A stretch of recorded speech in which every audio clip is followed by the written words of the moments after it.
Right, this is one of the most common things that we see when it comes to Polynesians trying to lose weight. And it's when you're one of the first in your circle to try and be healthy, when everyone around you is constantly tempting you to not be healthy. So picture this, you just started your health journey, you've gone to the gym, you've got some movements, you've done your shopping, you've prepped all your meals for the week, you're ready to eat your dinner, and then you see your brother and sister come into the house with a box full of KFC. So you feel weird, you don't want to make it awkward, and then people start judging you if you're the one that's going to say, oh, I'm trying to be healthy. You don't want to be that person. So there's a couple of tools that you probably need to have in your back pocket so that when it comes to temptation, especially with the people that you love, how to handle those situations in the best way possible. So the first part is like setting that standard. Okay, so even before you even start this health journey, you need to make it known to the people around you, hey, this is what I want for my life, and this is the person that I'm trying to be. And I understand it's going to be weird for you guys seeing me like this, and I might be doing things that's not what I usually do, but I need you to all be on the same page as me because I'm trying to be the healthiest version that I can. And I can't do that when you're constantly coming up to me with things like Pizza Hut or KFC or McDonald's. I'm trying to be healthy. Once I start losing weight, I guarantee you'll probably want to be healthy too. So when you set these standards, the people around you, they're not going to jump on board straight away, and that's okay. The reason why is because they've known you as a certain someone their whole life, and all of a sudden you're becoming this new person, and that's uncommon to them. They haven't seen you like this before. So if they're asking you to come out for drinks, or I don't know, come out to go and have a sneaky feed at McDonald's or something like that, and you say no, they're gonna try and mock you, or they're gonna try and bring you back to reality, or bring you back to the old you, because that's actually comfortable for them. So you need to set that bar, and then you need to start getting to work. So tool number 2, learning how to trust your own decision. At the end of the day, yes, we know that people can come into your life and give you temptations, and they can offer you food that's not on your meal plan or not what you should be eating, but at the end of the day, it's your decision whether or not you eat that food or not. So the best thing to do is really focus on what you want, understand your why, and it needs to be an internal why, not an external why. And what I mean by that is intrinsic and extrinsic motivation. Why are you actually wanting to lose weight? Is it so that you can get people to say, oh, hey, she looks really good, or hey, oh, he looks really muscly, or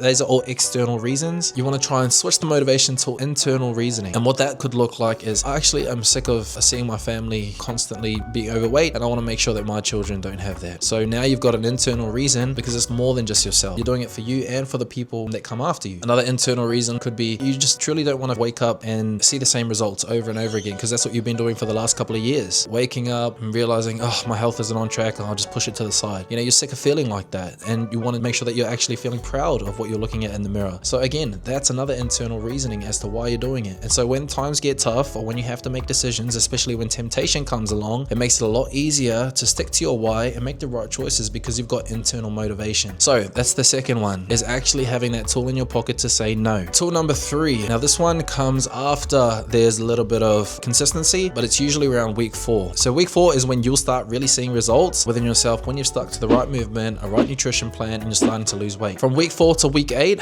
is when everyone else will start to see those changes in you. And so the third tool is really used in between the 4-week period and the 8-week period, and that's where you start inviting people to come along to what you're doing, and they'll only do it when they see results. There's no point in trying something new if they're unsure. They don't know if this is going to work for them. But if they see someone like you in their circle that they trust and it's getting results for them, then they're probably going to want to join along. And so the third tool is community. It's bringing people together, getting people on a healthy buzz, or getting people to get the most out of their life, and that comes through being healthy. Now keep in mind that you're not responsible for everyone else. You are only responsible for you, and you're responsible for your own health, and whether or not people see those results and they're motivated enough to want that for them, then they can want that for them. But you control everything that happens in your life, and you have the ability to say no, and that's usually the main point when temptation shows up. Okay, there's always going to be temptation. So this whole journey is going to have lots of different things that you have to overcome, and this is just one of them. Learning how to deal with your environment, setting that standard early, step number 1. Number 2 is learning how to say no, and then number 3 is really building your community. If you have these 3 tools in your pocket, then when it comes to being healthy, regardless if people around you not healthy, you're still going to get results, because you've got really good understanding, you've got internal reasoning, and you really want to make it happen. Now people that are in this situation are usually the ones that are the first in their circle to make a change,